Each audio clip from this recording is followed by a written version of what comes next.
अस्सलामुअलैकुम।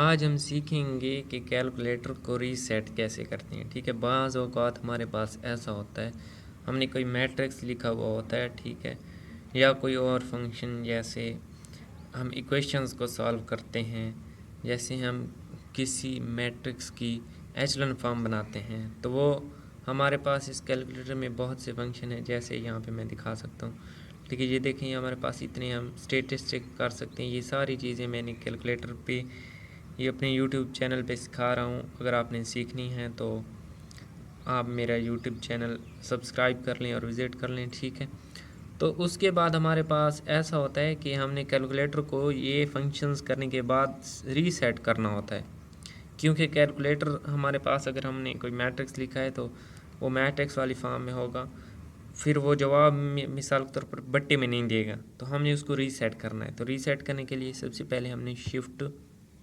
पे क्लिक करना है, फिर 9 यानी क्लियर, फिर 3 पे क्लिक करना है। तो हमारे पास जो भी फंक्शन लगा हुआ होगा तो कैलकुलेटर मुकम्मल तौर पर रीसेट हो जाएगा। ठीक है, ये हमारे पास से कैलकुलेटर को रीसेट करने का तरीका।